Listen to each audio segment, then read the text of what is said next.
Halo teman-teman sekalian, pada kesempatan kali ini kita akan membahas materi tentang ruang lingkup kerja praktek, TA, tugas akhir, tesis, kemudian disertasi.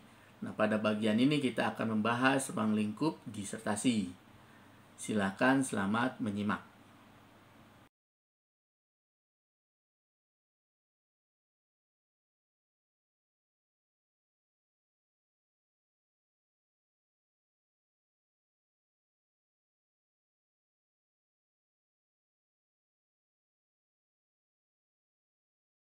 Oke, berbicara disertasi atau program disertasi,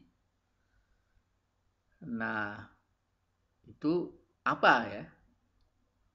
Nah, program disertasi adalah salah satu mata kuliah, yaitu berupa karya penelitian yang harus atau wajib diambil oleh mahasiswa doktor pasca sarjana jenjang S3 supaya lulus kuliah ya. Di syarat lulus kuliah. Nah, biasanya di pertengahan studi itu sudah harus diambil, dikerjakan ya. Nah, nanti dalam pelaksanaannya itu akan ada satu pembimbing utama ya, atau disebut promotor. Kemudian ada satu atau dua pembimbing pendamping ya, atau nama lainnya co-promotor ya, bagi mahasiswa yang akan menyelesaikan disertasi. Beberapa tahapan disertasi, nah itu diantaranya ada yang namanya ujian kualifikasi dan proposal, kemudian ada beberapa seminar kemajuan, lalu ada yang namanya sidang tertutup dan terbuka. Berbicara kegiatan pelaksanaan disertasi, nah ini bisa berupa studi literatur, kemudian eksperimen atau percobaan di laboratorium, survei di lapangan, kemudian diolah datanya, bisa juga komputasi, analisa teknologi informasi, dan lain-lain ya. Dan tentunya bisa juga kombinasi di antaranya. Nah, ada hal yang paling penting dari disertasi, yaitu terkait pemilihan dan penyelesaian persoalan penelitian yang harus memiliki novelty atau keterbaruan ya. Jadi persoalannya itu harus original, belum ada yang melakukan, kita menjadi yang pertama. Nah, itulah keterbaruan ya. Kalau sudah ada orang yang melakukannya, maka kita akan kehilangan keterbaruannya tersebut. Yang namanya novelty itu atau keterbaruan itu, kalau bisa orang belum ada yang meneliti di dunia ya. Nah, itu benar-benar novelty atau keterbaruan. Nah, namun demikian, dengan situasi saat ini, bisa jadi novelty akan sulit untuk ditemukan kalau kita menggunakan standar di atas ya, yang tadi disebutkan. Nah, untuk itu di beberapa kasus, novelty atau keterbaruan itu dapat dilihat dari sisi lokasi spesifik, big data, kemudian skala lokasi yang bersifat regional, dan atau penerapan teknologi terbaru. Nah, itu boleh ya, itu masih bisa dikategorikan novelty atau keterbaruan ya.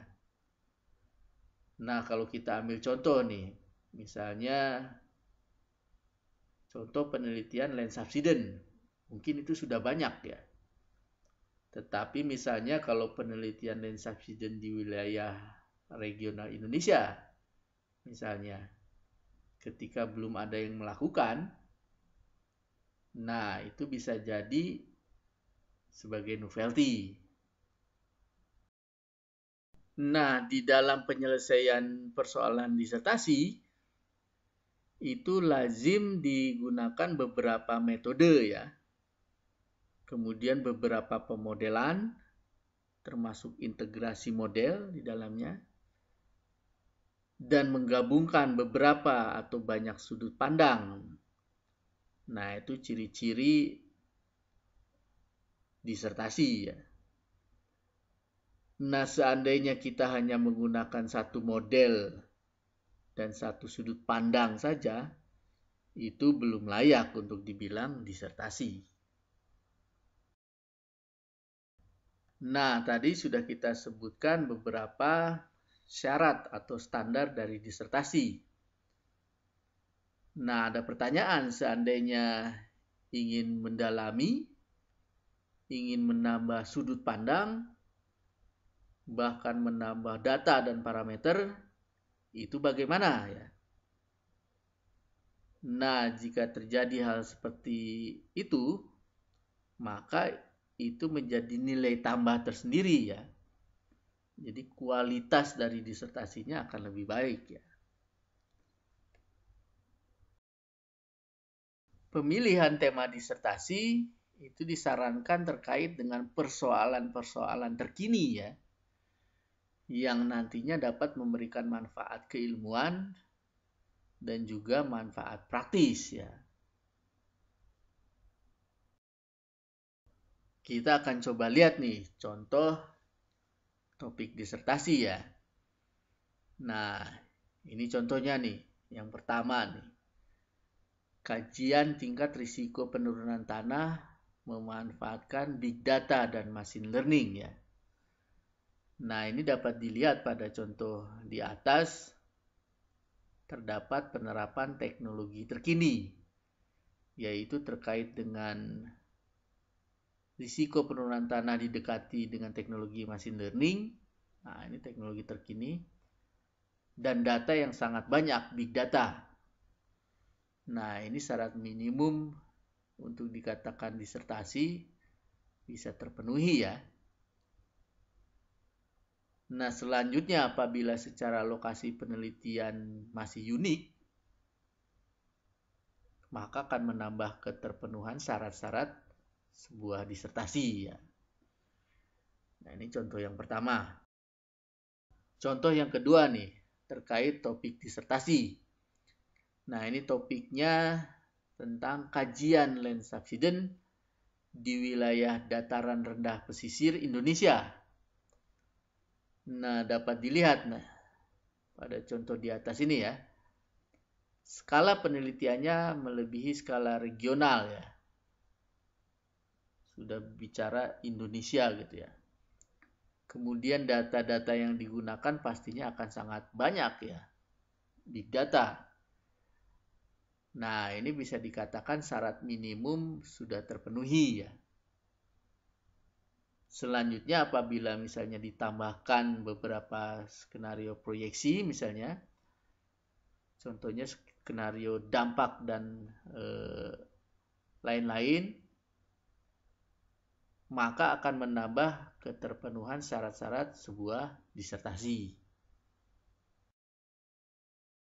Hasil dari disertasi itu wajib untuk dipublikasikan di dalam jurnal internasional bereputasi. Dan sangat disarankan juga untuk dipublikasikan di jurnal nasional serta proceeding internasional ya. Nah, ini terkait hasil dari disertasi ya.